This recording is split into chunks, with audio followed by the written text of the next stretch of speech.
Welcome back to the BS Review. Today we are talking about it with all of the spoilers. We already have our non-spoiler review up, so you guys can check that out if you want. We'll link it up in the cards. But we're just going to dive in and talk about all the little details of this movie. We're also probably going to have book spoilers in here as well, because we are going to talk about the differences between the book and the movie, which may include spoilers for what will be It Chapter 2. So just beware. Alright, so let's start just at the very beginning with the opening scene of Bill and Georgie getting brutally murdered. Yeah, I knew that this movie was going to do a lot of things right as soon as they had the scene with Georgie and they actually ripped his arm off and you see the kid crawling away bleed. You're like, oh my gosh. I really liked how this scene actually had its, mouth doing, it actually showed you what happened instead of it just being a, cutaway thing or whatever. So I thought that was really cool and added to the creep and scary factor, because you're like, alright, y'all aren't pulling punches, let's go. Yeah, I think some horror movies try to hide it too much, because I guess they feel like if you show everything, it takes away the fear. But I appreciate that sometimes they did cut away, but sometimes they showed everything. So after that scene, it hops over to the school where we get our first introductions to most of the Losers Club, and they kind of introduce the first three characters who I think the movie kind of focuses on a little bit more of the Losers Club, which is Bill, Eddie, and Richie. At least movie-wise. Book definitely does a better job of balancing the characters and how much, book time / screen time they get, and I think that this movie definitely had some of the characters take a back seat, like we mentioned in our non-spoiler review, and those were Mike and Stan, and a little bit of Eddie as well, but yeah, the main ones that got a lot of time were Ben and Bill and Beverly and Richie. Mike, I'm disappointed in his storyline in this movie. Now, that is coming from a place of knowing the original storyline from the book. Now, for just movie purposes, isolated in itself, its own story, I think it was fine. But knowing the source material, I was bummed out that we didn't get the very rich backstory that you have with his character, and not necessarily just the racism aspect of it. That's not necessarily what I'm talking about. I'm talking about him learning the pieces of dairy that he does in the book, I think adds to the story quite a bit, and his fears as well. I really like the story of the black spot in the book and how that translated to things and, moved through the book. So I was bummed that they did that, and I don't understand why they killed his parents in the movie. I don't understand how that added to the story versus what it was like in the book. I thought that the movie actually did something interesting where it added a lot of emotional components to each of the characters. And so in that way, they almost built on the characters while simultaneously leaving out some parts of their characters from the book. So especially with the kids, they all have a little thing that makes them kind of special. And really the only one they kept was Bill and his stutter. Yes.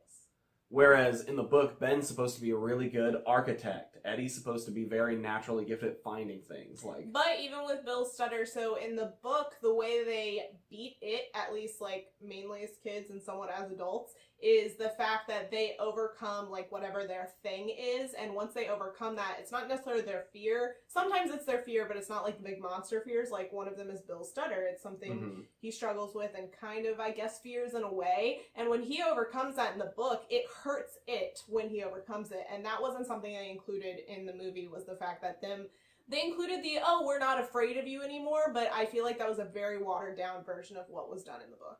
I agree. The book kind of gave each of them their own challenge or thing that they need to overcome. And as soon as they did that, yeah, they all received kind of a piece of power that they brought into that final battle. And because they didn't do that for any of the characters in this film, they never had a chance to really overcome that. It's more they just verbally at one point go, we're not scared anymore. Yeah.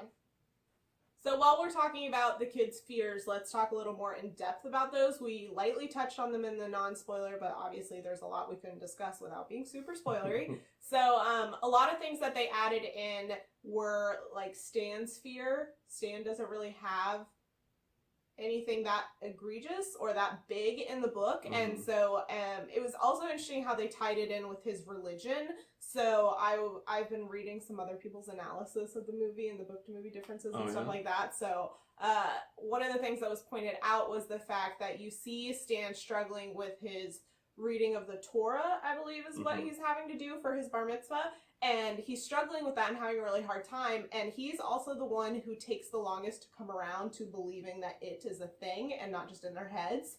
And once he accepts that, he goes through and does his Torah thing and his bar mitzvah, and he's good. And so that parallel is a little interesting, that he almost turns towards religion once he recognizes and admits that it is a thing. I don't know, it's just interesting. One aspect I felt like they did really well with the kids is the romantic dynamic, especially between Bill, Beverly, and Ben. Lots of B names. But It's true. yeah, they're all B's.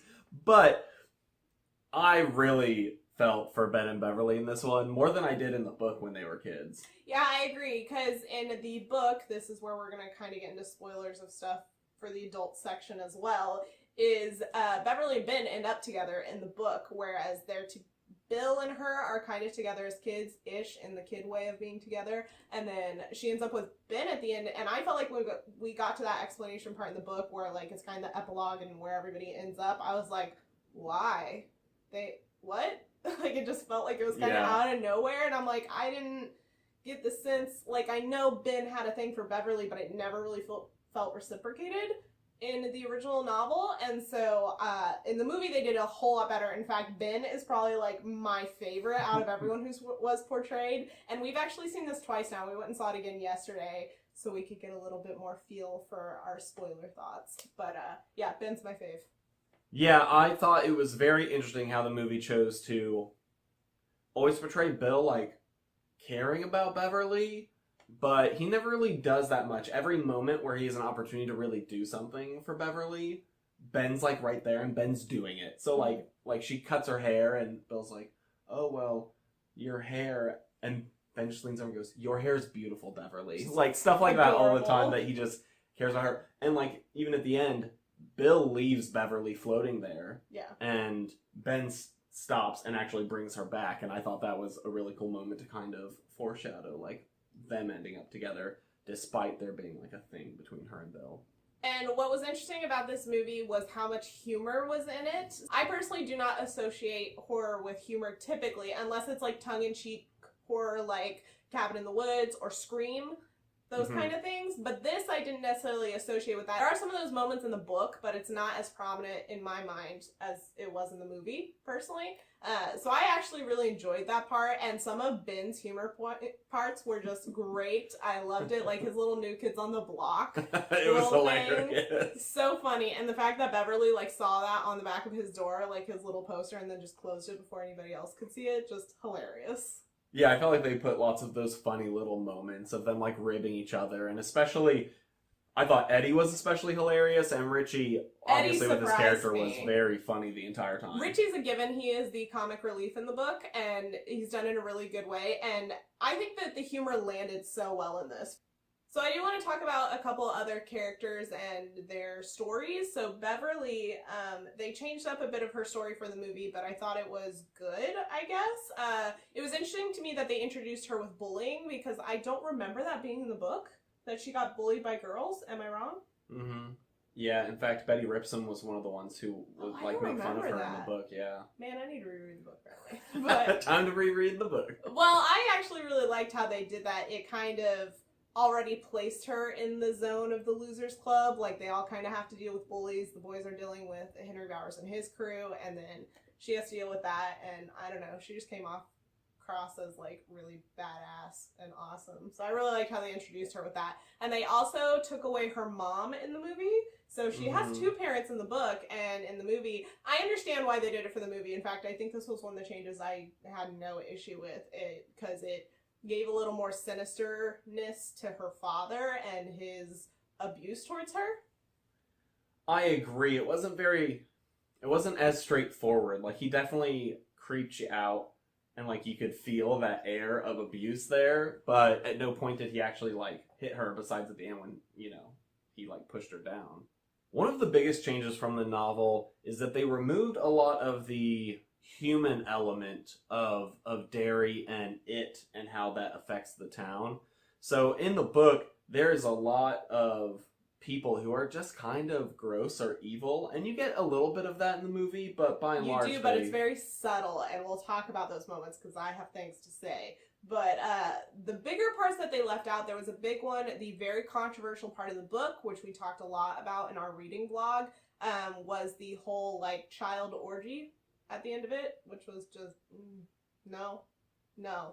And they left that out, and they didn't even hint towards it or act like it was a thing that was just done off screen. Super happy they left that out. There are some parts that I wish they had left in, though, that were a little bit more of that sinister human element, and one of them was Patrick's backstory. Patrick was a very minor character in this, which, movie-wise, encapsulated on its own without an original story, completely understand, and I think that it was okay for that, because it would have been a much longer movie if you had, like, incorporated all these things. I totally get that. But I do feel like Patrick was one of those characters, and the backstory of his was very, very sinister. It was probably the part that creeped me out most in the entire book, even with the supernatural elements of it.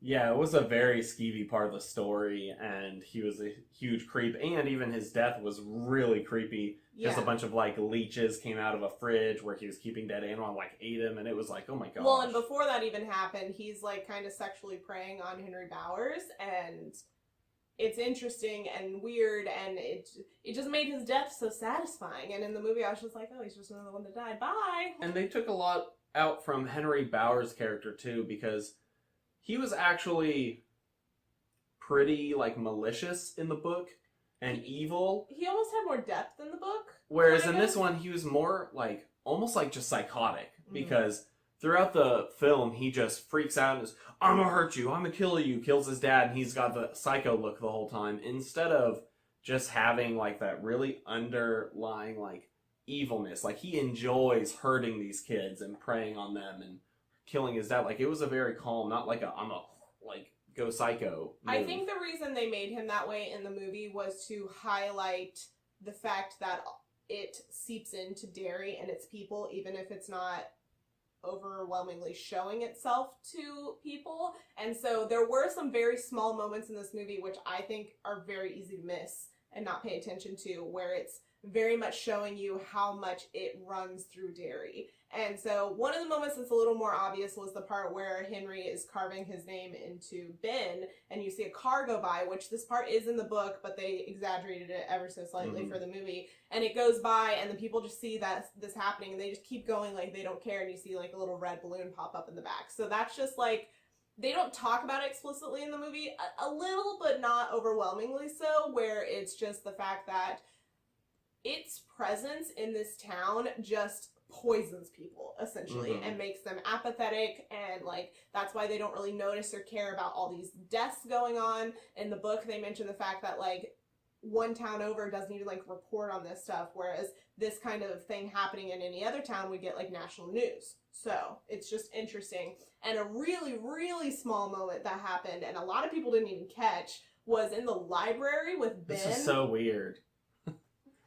There was a lady who, when Ben's flipping through the creep, and, like, the book is, like, flipping through and showing that creepy kid's face in the tree, there's a lady behind him who, just for no reason, just, like, and is, like, getting closer to him. It was a very, like, It Follows moment. I was totally gonna say like, that. I was like, I'm waiting just, like, for her to just, him. like, start stalking him and, like, ugh.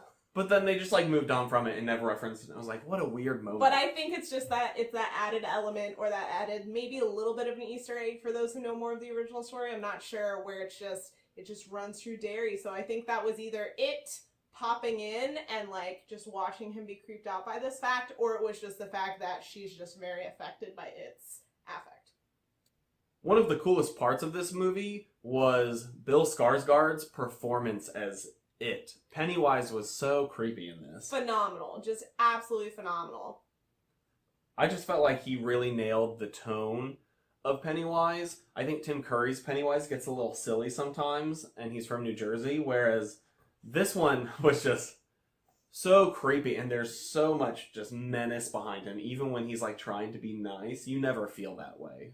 No, I think the portrayal of Pennywise in this was just amazing, and like Steven said, even his smaller moments when he's nicer, especially that very first scene we see with him and Georgie, I think that scene was done so well, and his switch between, like, the nice, like, oh, do you want this boat? Do you see the carnival? And then he just, like, stops and he like resumes after. It's really creepy in such a like subtle way, and Georgie picks up on it too, and he's like, "Oh, I'm gonna go." Like, it's just really well done, and the extra creepy parts that he does as well. Just, I don't know, man, that guy's so creepy.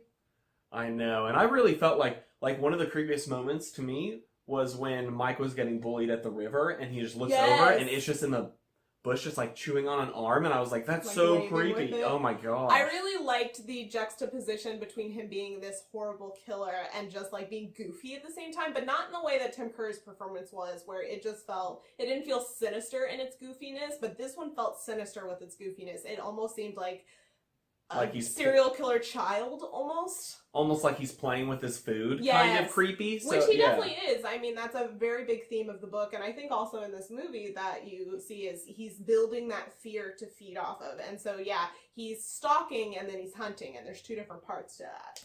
And I think they do a really good job of portraying how Pennywise starts to hunt them as a group, and that's why he's appearing to them so often and teasing them. Because, and they kind of mention this, we don't play on it a lot, but in the book, they very much mention where the kids figure out, it's coming after us so much because it's scared, because us coming together, it can sense that we're coming for it. That was definitely something that was missing in this movie, was the overarching supernatural element, not just its character, but the fact that there is a greater universe thing happening, which is talked about more in the book. It's still a little ambiguous in the book, but it was not really touched on at all in this. There were little Easter eggs for it, but I don't know if they're going to build on that in the second one. I'm wondering if that was more just some nods, or if they're actually going to bring that in the second one. Yeah, because they made some choices with the film to make you feel like they're not going to go with that more otherworldly aspect, but then they had some little things that make you feel like maybe they will, with especially like when he opens his mouth and the deadlights are in there. Yes, so that's a very big part of the book, is the deadlights, which is basically its like form, kind of. It's confusing, but and then there's also the whole turtle part, which if you're familiar with some of other Stephen King's work, you will have come across it, such as Dark Tower. That's also mentioned in there, I know. I'm not sure if it's mentioned in any of his other works. I think so, but maybe. I don't know. But they mention turtles twice in the movie in very particular ways. You've got the part at the quarry where they're swimming. They're like, oh, it's something touched my foot. And you're waiting for like Pennywise to come swim up from the bottom. And they're like, oh no, it's just a turtle. And then when Bill is going down to his basement following Georgie and has that encounter with it, he's holding like the Lego turtle. So there's little teases of that, but I'm actually okay with them leaving it out, because I think that would have alienated a lot of people to add too much of that supernatural element into, and I do hope that they bring it in more with the second one, because they've got people hooked at this point. So and I mean, in the novel they spend a lot of time building up, and they like mention like the ritual of Cood like 5 or 6 times before they even actually have a conversation what it is and how they can use it. It's just mentioned here and there, and they didn't really do any of that. And in fact, that's probably, in my opinion, one of the weaker parts of the movie, is they don't, typically with a monster movie especially, you have to describe the parameters in which the monster works. And that was one of the creepier parts of it, because you don't really know how, and it just seems like it expands and expands how far this thing's reach goes. But at some point you do get that detailed out for you in the book, and in this they don't really detail what exactly it is or it can do. But to be fair, in the book they didn't really wrap that up till the adult part, a lot of it. So I'm wondering if we'll get a lot more of that in the second one. Which is true, but like I said before, when we were talking about the characters and their little fears and gaining that piece of power, one of the biggest things is they don't really explain why them being together makes them stronger against it. Except for Beverly going, it just wants us apart. But to the average viewer, I feel like you might look at that and go, well, obviously if you're alone, it'll eat you. It seemed a little generic, like horror trope generic, that part of it. And also another part I was disappointed by, especially in our second viewing, was the very end battle scene in the sewer with it, where, and even the Niebolt Street part, both of these are tied together. The fact that they can just hit it with normal objects and the fact that they're not afraid anymore is what kills it. That's not how it goes in the book. Like, yes, that's a very big part of how they're able to defeat it, but it's just a piece of it. They have to do the whole, like, they try to do silver for a while. It's the fact that they believe that whatever specific weapon they have at the moment will kill it. That belief projects onto it. And you don't really get that in the movie. It's just regular physical harming objects like spikes and guns and stuff like that. And so I think that took a little more of the nuance out of it, which was a bummer, and it doesn't explain that whole them taking the power from it. They do with the fear, but it's more than that in the original story. I would have almost preferred at the end, after doing their like hitting battle, instead of just like spiking it and then it dying, that they would have done something like all held hands, or like something, and been like, no, we're together, and like make it hurt that way. There were just some little things that were left a little too ambiguous for me, and as a book reader, I guess I can fill in those blanks, but that's probably the only spot where I feel like a non-book reader wouldn't have been able to fill in those blanks and really understand why it was actually getting hurt besides getting hit with a pole. Also, in the finale, something that's very different is in the book, they actually go to a different dimension. Like, it lives in a different dimension, and they have to access it through a door in the sewers, essentially. And that's not in the finale at all. And its true form isn't in the finale, which I was really boned by. I'm, like, watching, I'm like, come on, do it. And they teased it, but they didn't do it. Well, and I'm really hoping that they actually do that later, and I felt like they teased a little bit because Pennywise's little hut had a door in it, and so I'm wondering if when they come back as adults, maybe it won't be there, and they're going to have to go through that door into its realm. I think that would be interesting. Ooh, I wonder if you're right about that. Because they did a very specific shot of that door on the side, showing the crack, and I was like, oh, that's interesting. Ooh. Yeah, since they're splitting this up differently from the original story, in the story you're running the kid and adult parts in parallel, and in this we're doing all kids and then all adults with probably some flashbacks to kids or some of that inserted as well. So it's very weird to experience it all in one chunk and then a separate chunk instead of having it all kind of happening at the same time. So there's a lot that we didn't get in the kids part that we might get in the adult part. I'm very interested to see how they do that. I thought this film made a couple of very distinct choices with how they portrayed Pennywise, and one thing was they made Pennywise be very puppet-like in the way it acts, and like the way the eyes are almost like a doll's that are all offset a little bit. Which, fun little tidbit fact, apparently they were going to do that effect with CGI, and Bill Skarsgård came in and was like, nah, I can do that. And so it's a practical effect with the slight little off eye thing, which I think was just a brilliant, unsettling touch. Yeah, and just there's so many scenes where like when he attacks, he kind of like shakes almost like someone had a hand in a puppet, like moving it forward. And especially when they're in the basement and Georgie's like teasing Bill and Pennywise comes up behind him. When he chases after him afterwards, he just like slumps onto the thing and his eyes roll back. Yeah. And it's almost like he gets pulled back like a doll. That part of it, I'm not sure if it's because his initial, like, coming at him thing is in the trailers, that part didn't freak me out as much, but that, like, slumping on the stairs and just, like, becoming this, like, flat thing was creepier than the whole, like, coming at you really fast. I don't know. I thought it was a really nice touch. Yeah, I felt like it definitely teased the fact that, like, it is not Pennywise. No. Pennywise is the form that it takes to go feed on people, whether that's the clown or whatever form Pennywise takes. But it's almost like the angler on an anglerfish, like the little light on the anglerfish, that it used that to catch its prey and do stuff, but the actual thing is not Pennywise, and I think they tease that. They definitely tease it, but they don't explain it. Like, for people who aren't familiar with the original story, I mean, tell me, did you guys catch that or not? Because I don't think I would have personally. I would have been like, oh, Pennywise, like the clown, is its true form, and the rest of it is just what it turns into. But that is not the case.